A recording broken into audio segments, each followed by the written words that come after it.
एक छोटे से गांव में राहुल नाम का एक लड़का रहता था। राहुल का परिवार बहुत मेहनती था। सुबह के 6 बजे थे। मुर्गे बांग दे रहे थे। गांव के लोग अपने अपने काम पर निकल रहे थे। कोई खेत की ओर जा रहा था, कोई दूध बेचने, तो कोई अपनी दुकान खोलने। लेकिन राहुल अपने कमरे में गहरी नींद में सो रहा था। राहुल बेटा, उठ जाओ, सुबह हो गई।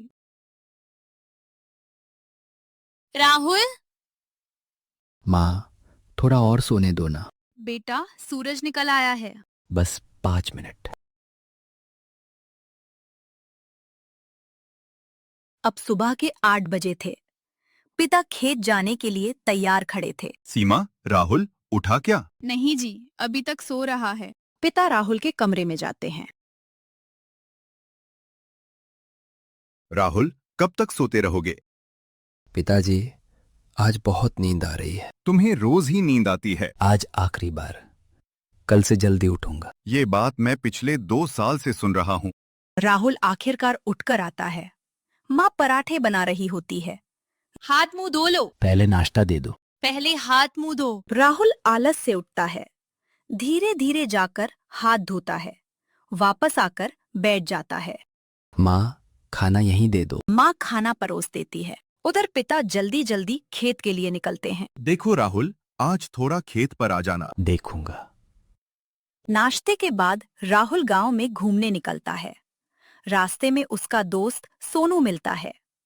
सोनू अपने पिता की किराने की दुकान पर सामान सजा रहा होता है। अरे राहुल, आओ मदद करो। नहीं भाई, मैं आराम करने आया हूँ। थोड़ी देर काम कर लोगे तो क्या हो जाएगा। मेहनत करना तुम्हें अच्छा लगता है, मुझे नहीं। एक दिन यही आलस तुम्हें मुसीबत में डाल देगा। जब मुसीबत आएगी तब देखेंगे। राहुल गांव के बड़े बरगद के पेड़ के नीचे जाकर बैठ जाता है। कुछ बच्चे खेल रहे होते हैं।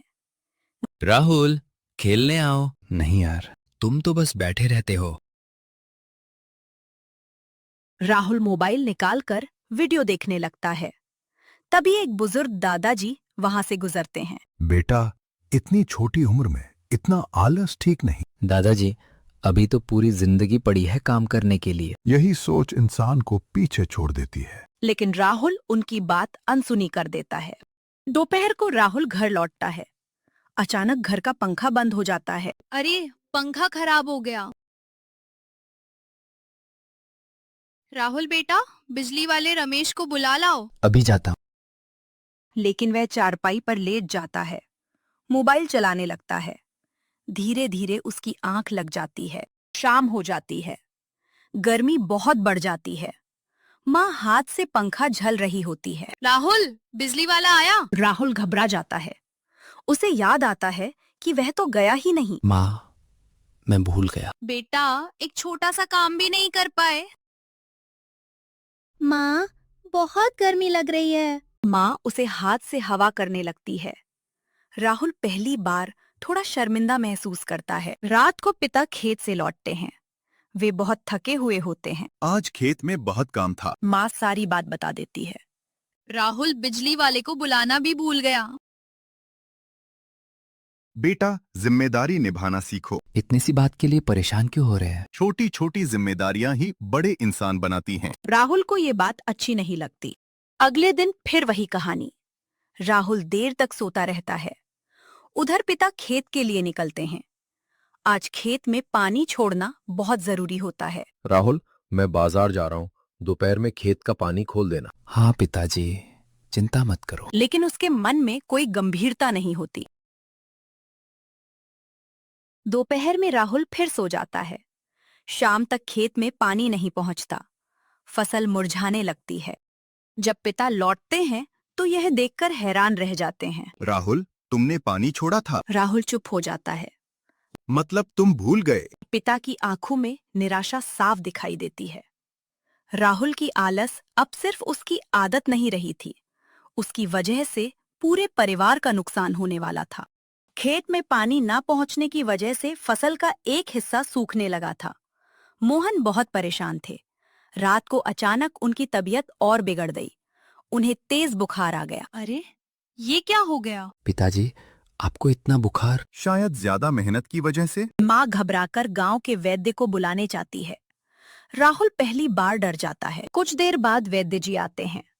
नारी देखते हैं, दवा देते हैं। 2-3 दिन इन्हें पूरा आराम चाहिए। लेकिन खेत का काम कौन करेगा? वैद्य चुप हो जाते हैं। उनकी नजर राहुल पर जाती है। अब घर का जवान बेटा है ना। राहुल घबरा जाता है। अगली सुबह राहुल बेटा, आज खेत तुम्हें संभालना होगा। मैं? लेकिन मुझे कुछ नहीं आता। मैंने कई बार सिखाने की कोशिश की थी। राहुल सिर झुका लेता है। पहली बार उसे अपनी गलती महसूस होती है। राहुल खेत पहुंचता है। सूरज तेज चमक रहा है। चारों तरफ किसान काम कर रहे हैं। सब उसे देखकर हैरान होते हैं। अरे, आज राहुल खेत में। लगता है सूरज पश्चिम से निकला है। सब हंस पड़ते हैं। राहुल को बुरा लगता है। राहुल को समझ नहीं आता कि क्या करना है, कहाँ पानी छोड़ना है, कौन सा रास्ता खोलना है, कौन सा बंद करना है। वह इधर उधर देखने लगता है। तभी पड़ोसी किसान रामलाल आते हैं। क्या हुआ? मुझे कुछ समझ नहीं आ रहा। काम सीखना पड़ता है बेटा। रामलाल थोड़ी मदद करके चले जाते हैं, लेकिन राहुल फिर गलती कर देता है। गलत नाली खोल देता है। पानी दूसरे खेत में जाने लगता है। पड़ोसी किसान दौड़ कर आता है। अरे, ये क्या कर दिया? राहुल घबरा जाता है। गांव में बात फैल जाती है। काम कभी सीखा नहीं, अब नुकसान करेगा। मोहन ने बेटे को बहुत छूट दे रखी थी। राहुल सब सुन लेता है। उसका सिर शर्म से झुक जाता है। शाम को राहुल घर लौटता है।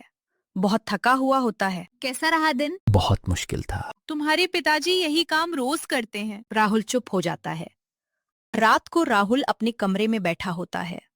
उसे पिता की बातें याद आती हैं। जिम्मेदारी निभाना सीखो।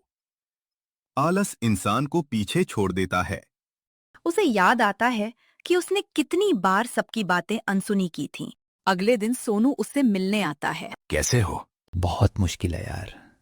मेहनत हमेशा मुश्किल लगती है जब तक आदत न बन जाए। काश मैंने पहले सीखा होता। अभी भी देर नहीं हुई। अगली सुबह पहली बार राहुल सूरज निकलने से पहले उठता है। माँ उसे देखकर हैरान रह जाती है। राहुल, तुम इतनी जल्दी? आज मुझे खेत पर जल्दी जाना है। माँ की आंखों में खुशी आ जाती है। राहुल खेत पहुंचता है। इस बार वह ध्यान से काम सीखने की कोशिश करता है। रामलाल उसे देखकर मुस्कुराते हैं। लगता है अब समझदारी आ रही है। मुझे सीखना है चाचा। उसी समय रामलाल खेत का एक हिस्सा देखकर अचानक चिंतित हो जाते हैं। अरे नहीं, क्या हुआ?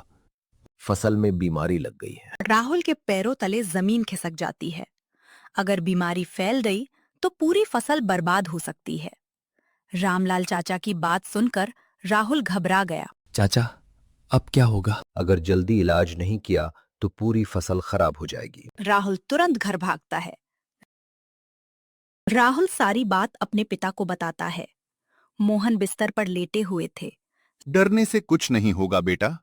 लेकिन मैं क्या करूं? समस्या से भागो मत, उसका सामना करो। पहली बार राहुल के चेहरे पर दृढ़ता दिखाई देती है। अगली सुबह राहुल सूरज निकलने से पहले उठ जाता है। वह दवा लेने शहर जाता है। खेत में जाकर बीमारी वाली फसल पर दवा छिड़कता है। तेज धूप में भी लगातार काम करता रहता है। जिस राहुल को पहले थोड़ी देर चलने में आलस आता था, वही अब घंटों मेहनत कर रहा था। कुछ दिन बाद गांव वाले राहुल को रोज मेहनत करते देखते हैं। लगता है राहुल सच में बदल गया है। पहले वाला राहुल होता तो भाग जाता। राहुल सब सुनता है, लेकिन कुछ नहीं कहता। वो बस अपने काम में लगा रहता है। एक रात अचानक तेज आंधी आने लगती है। खेत में रखी फसल भीगने का खतरा होता है। गांव वाले अपने घरों में छिप जाते हैं, लेकिन राहुल दौड़कर खेत पहुंचता है। मोहन खिड़की से राहुल को बारिश में मेहनत करते देखते हैं। उनकी आंखें भर आती हैं। यही मेरा बेटा है। माँ मुस्कुराने लगती है। कुछ हफ्तों बाद फसल पूरी तरह तैयार हो जाती है। जिस बीमारी से पूरी फसल खराब होने वाली थी, वो अब बच चुकी थी। गांव के लोग देखने आते हैं। राहुल, तुमने कमाल कर दिया। शाबाश बेटा। मोहन अब ठीक हो चुके थे। वे राहुल के पास आते हैं। बेटा, आज मुझे तुम पर गर्व है। पिताजी, अगर मैंने पहले आपकी बात मान ली होती तो इतनी परेशानी नहीं होती। गलती करना बुरा नहीं है, गलती से सीख न लेना बुरा है। राहुल ने समझ लिया था कि आलस इंसान को पीछे ले जाता है और मेहनत उसे आगे बढ़ाती है। अब वो पहले वाला आलसी लड़का नहीं रहा था।